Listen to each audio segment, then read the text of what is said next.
Hi, everyone. Judge Andrew Napolitano here for Judging Freedom.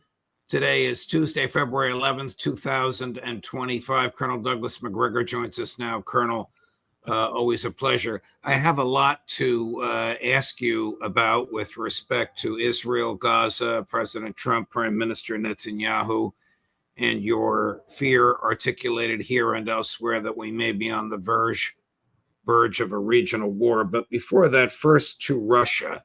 Colonel, do we know if President Trump and President Putin have actually spoken, notwithstanding President Trump's claim that there have been several conversations since he re-entered the White House?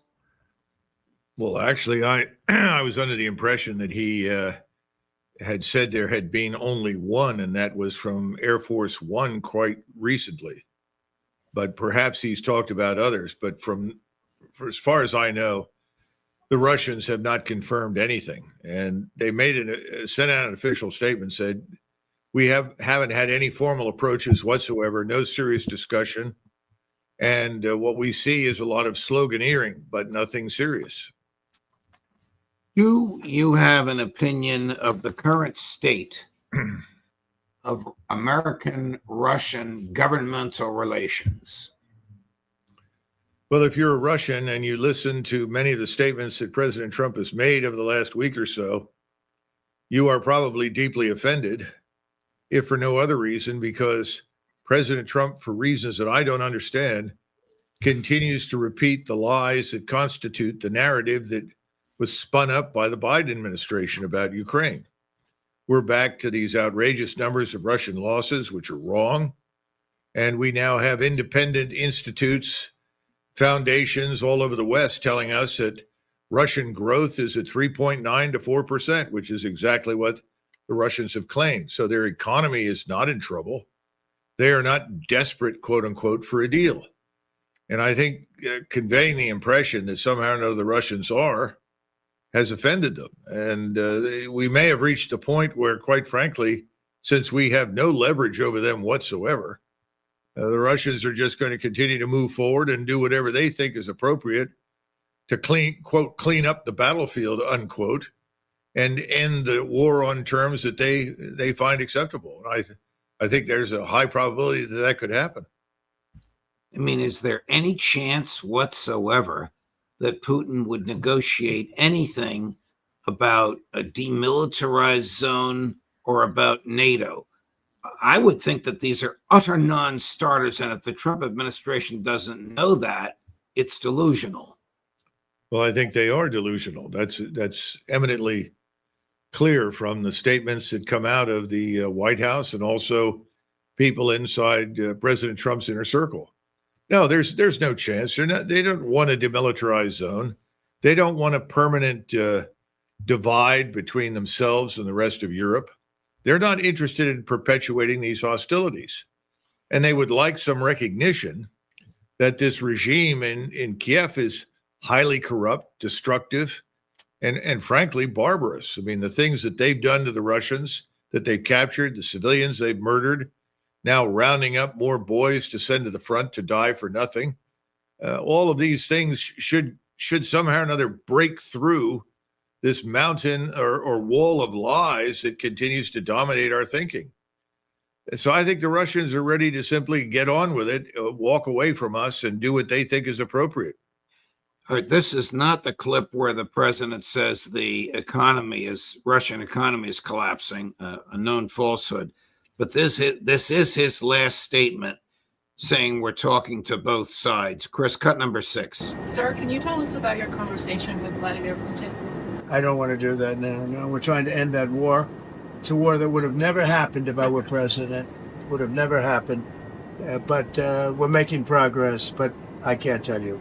On Putin again, you realize if you don't clarify that, everyone's going to assume you're talking to President Putin regularly. Well, they can assume that. So is it safe? It makes sense. Well, I don't want to talk about it. And if we are talking, I don't want to tell you about the conversation. It's too early. But I do believe we're making progress. We want to stop the Ukraine-Russia war. And I want to stop it just because I hate to see all these young people being killed. The soldiers are being killed. by the hundreds of thousands. So you're starting to put together a plan for like a peace formula or for some sort of resolution? We're talking to both sides.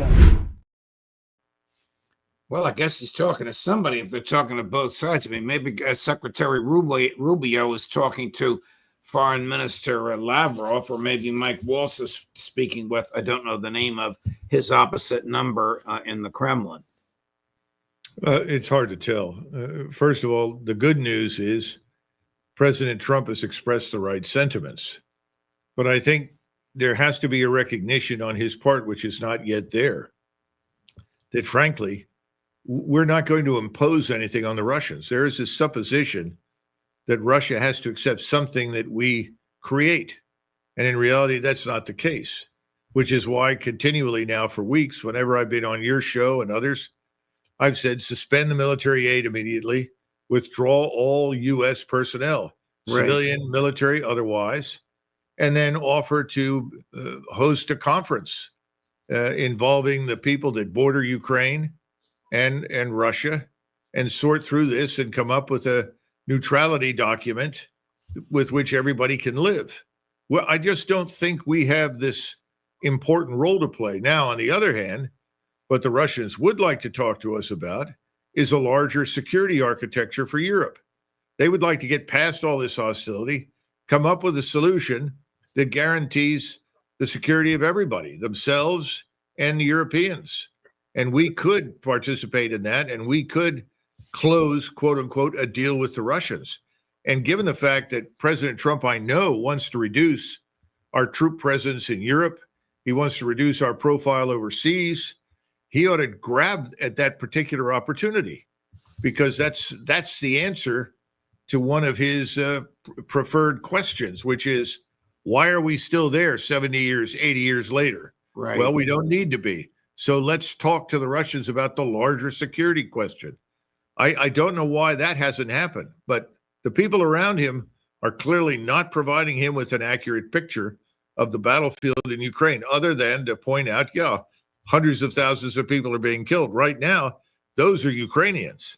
Russian losses are minuscule compared with what they were over the last 3 years. That's because the Ukrainian military has collapsed. Didn't you know that? Right. From talking to Larry Johnson and Scott Ritter and others. Right. This is not a secret. Here is my fear, and I want to transfer over to Israel in a moment.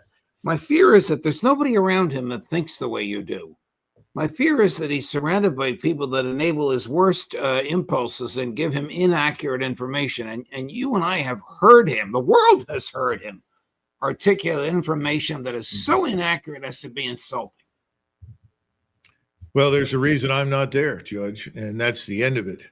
And until the president changes his mind or he becomes dissatisfied with the people that are serving him and discovers they're not serving him, then nothing will change. What has been the geopolitical effect of Trump's off-the-wall proposal for the United States to purchase and own the Gaza Strip? I think the best word would be catastrophic, certainly for the United States, its position in the world, its long-term strategic interests almost everywhere. I mean, the idea that we, disregarding anything remotely associated with international law or what people used to talk about, the norms of international behavior, which we treat with complete contempt, contrary to the people that talk about it. I think we destroyed ourselves, particularly in the Islamic world, but not everywhere else is on the same sheet of music. What gives us the right to annex land that is not ours? What gives us the right to drive off the people that live on that land? I mean, I don't care if it's Greenland or Gaza or anywhere else. We have no such right. Now, we do have power. And the signal that President Trump is sending, which is a very dangerous one, is that power legitimates, Judge. That's it. No law, just power. Remember, law means moral restraint. Where's our moral restraint? Non-existent.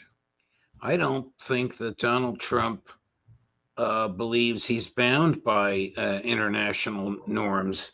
I mean, the ceasefire agreement between Israel and Gaza, which he has urged be violated by demanding all hostages released on Saturday, not just the three the agreement for, was crafted by the United States, agreed to by the United States, accepted by Israel and Hamas, crafted by his own advisor, Mr. Witkoff, and now he's arguing that it be disregarded or violated. The only conclusion anybody watching this can reach is that he is interested, along with Mr. Netanyahu, in triggering a confrontation that will lead to a wider regional war. Egypt has already poured forces into the field and has resigned itself to the high probability that they will be at war with Israel. Now, I don't know what Mr. Sisi discussed today with President Trump, but the Egyptians are not going to take in 1 million Palestinian refugees. That's off the table. No one in the Arab world, no one in the Islamic world expects that or would tolerate that. So that's the first part. The second part is there is still Iran. There's the uncertain condition inside Turkey. We don't seem to have a grasp of how unstable and uncertain that part of the world really is right now and how sensitive everything is. The Saudis, who, as you know, are normally very restrained, have been very emphatic about what they will not tolerate and what they will not support. Right. So I think the time for bribing, bullying, and bombing is over. I'm sure we'll go back to bombing. I mean, clearly that's what we can expect in Gaza, sadly. And that message is being sent. The war resumes, and we're going to force all these people out or kill them. That's on the table. Colonel, I don't know if General al-Sisi was there today, but I do know that King Abdullah was there. You talk about bribing and bullying. President Trump got King Abdullah to say, we find the proposal very interesting. But proposal very interesting. If they accepted, you've said this, if Jordan accepted 500,000 Palestinians, the king would no longer be king. No, he'd be dead. The same thing for Sisi. What he did agree to do, as I understand it, is to take in 2,000 sick children, many of whom have cancer or are severely wounded, and take them into Jordan. But 2,000 children for treatment is a far cry from 500,000 Palestinians, which is what President Trump wants. So this is failed, but it's insulted, it's offended, and it's shocked most of the world that we have taken this position that we can drive out anyone we don't like, take over the land, and do as we wish. That's what the Israelis have done, and now the Israelis have apparently said, by all means, please have at it, Mr. Trump. Well, when President Trump, Chris, let's play the clip where he says he wants all of the, I'm sorry, I don't have the number in front of me, Chris, but where he says he wants all of the hostages out, not the three that are supposed to be at, number 7. Number 7, Chris. As far as I'm concerned, if all of the hostages aren't returned by Saturday at 12 o'clock, I think it's an appropriate time. I would say cancel it and all bets are off and let hell break out. I'd say they ought to be returned by 12 o'clock on Saturday, and if they're not returned, all of them, not in drips and drabs, not 2 and 1 and 3 and 4 and 2. Saturday at 12 o'clock, and after that, I would say all hell is going to break out. And I don't think they're going to do it. I think a lot of them are dead.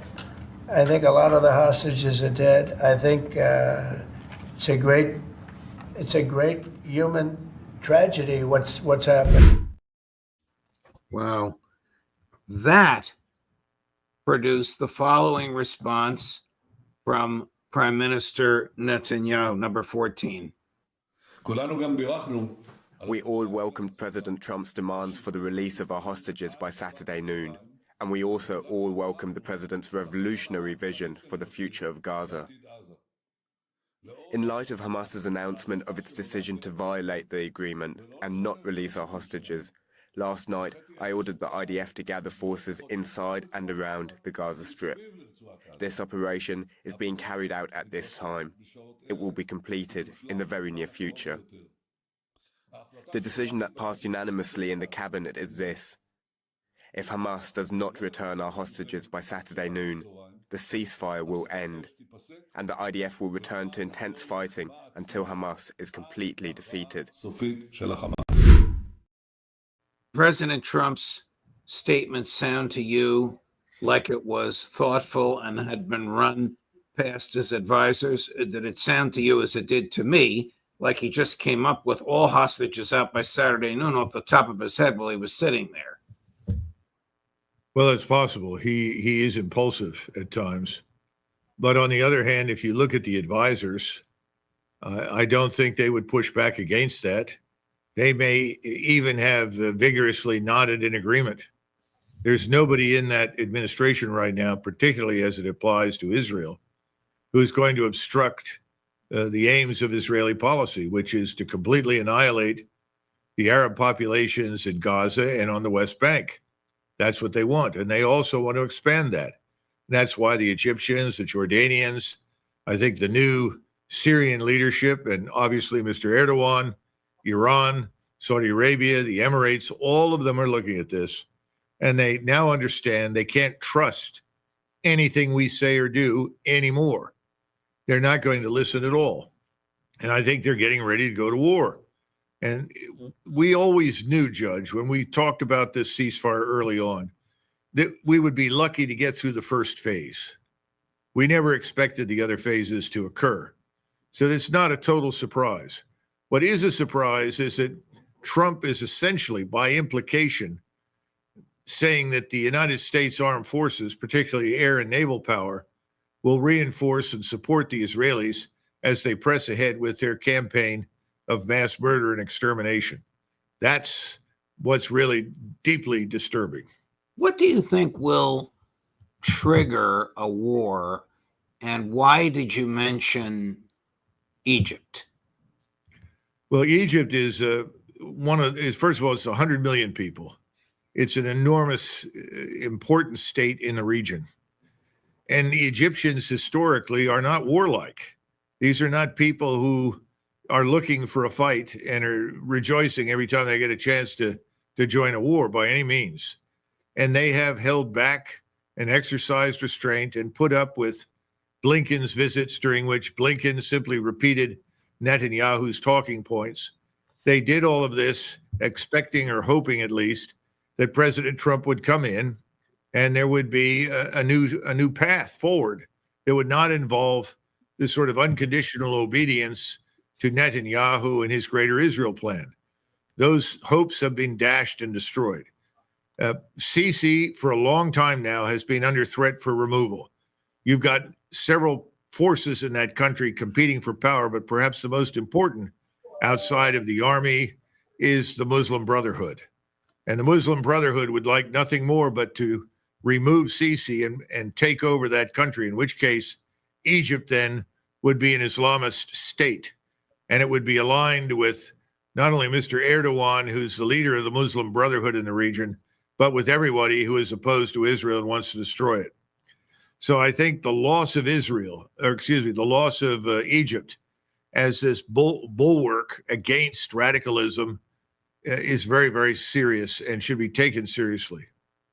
Now, if President Trump is going to try and bully or cajole General al-Sisi to take 500,000 Palestinians, he does not understand what you just articulated, nor will he hear it from his advisors. I'm sorry to be returning to that same theme. Well, but maybe he doesn't believe that. You know, we have to understand something. If you go back through history and you look at leaders of great powers, much like Donald Trump, they have a bad habit of overestimating their own capabilities, underestimating the capabilities of other potential adversaries, and exceeding the limits of their power. I think right now that is exactly what President Trump is doing. He's dangerously exceeding the limits of American power and influence. And he's doing it in a way that is very harmful to us. Set Israel aside right now. I'm talking about Israel. talk about the United States of America, its position in the world and its influence. We have poisoned the Middle East in a way that no one ever thought possible. And we'll see oil go to $90, $100 a barrel overnight if things fall apart, as I think they will. As soon as the fighting begins, we'll watch our stock market crash and we'll see our own economy suffer. And people are all going to stand around in the United States who are not paying any attention to any of this and say, well, what happened? What happened? And you try to explain to them that Donald Trump underestimated and overreached, and now we're in a lot of trouble. They're not going to believe it because Trump has conveyed the impression that we are all powerful. The Arabs are essentially sheep who can be herded in whatever direction he and Mr. Netanyahu want to drive them, and no one in the world cares. No one in the world is interested. There was a short statement he made in a conversation, I think it was in the Oval Office. Somebody said, well, Saudi Arabia has objected to this or that or something, and then he said, well, it doesn't matter. All right, we'll do it ourselves. I mean, this kind of attitude is dangerous to our long-term interests. And then you have Russia and China and India and a host of other countries who are watching from the sidelines. And if anybody thinks they're all going to sit quietly and let us support the Israelis bludgeon people in the Middle East that the Israelis don't like, they're very much mistaken.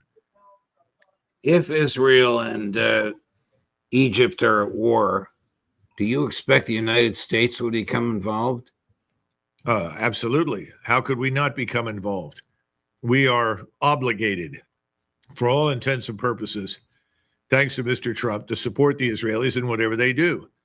And the Egyptians, they field a very large force. It's vulnerable to air power because their air and missile defenses are not all that sophisticated.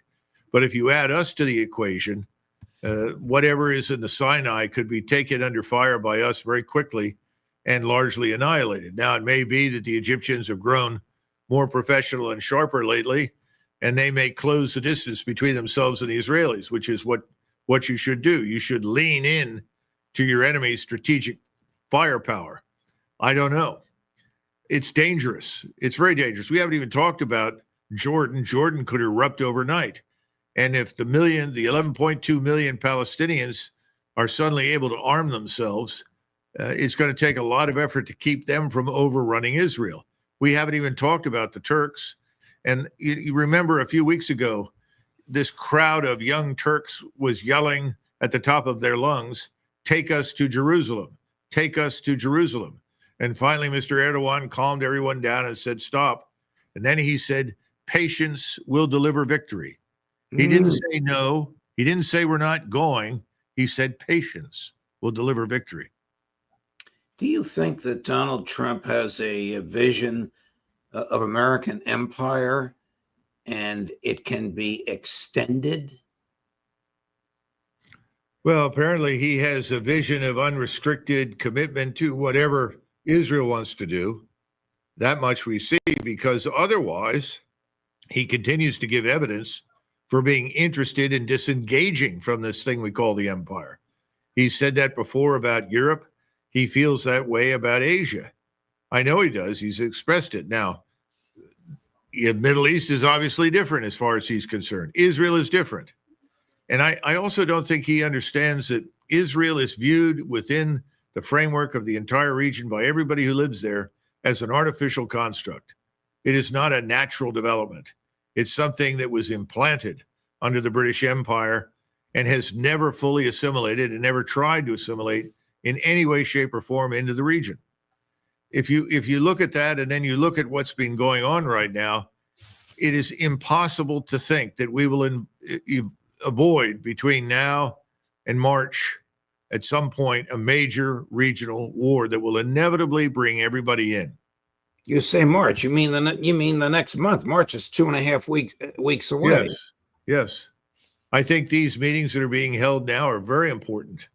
And the men that are attending them, Abdullah and Sisi, are very important. And when Sisi goes back, he's extremely close to MBS, Mohammed bin Salman, the Crown Prince.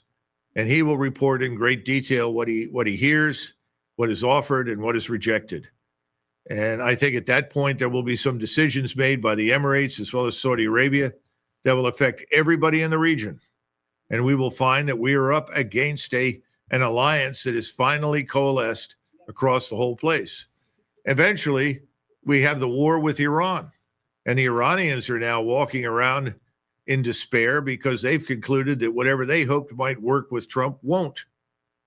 I mean, the champagne bottles are popping in Washington and I think in Israel because they think they finally turned a corner and that this war for Jewish supremacy is going to be won and ultimately they will rule over the region. I don't. I think it hasn't even begun yet, and it's not going to end well for anybody. Colonel Macgregor, thank you very much. As gloomy as all of this is, your analysis is deeply, deeply appreciated. I wish it could make its way into the Oval Office. I know somebody there watches this program. Perhaps whoever it is will say to the man in the Oval Office, would you listen to Doug Macgregor for a little while? Judge, I'm not saying that to flatter you. We are dear friends, but your analysis needs to be heard in that way. Well, you know, Judge, the other part of this, and Steve Bannon made a comment along these lines. He's won this election. He has set in motion several important forces inside our country. That's where we need to focus right now. We're trying to recover from disastrous policies inside our own country over the last 4+ years. Indeed.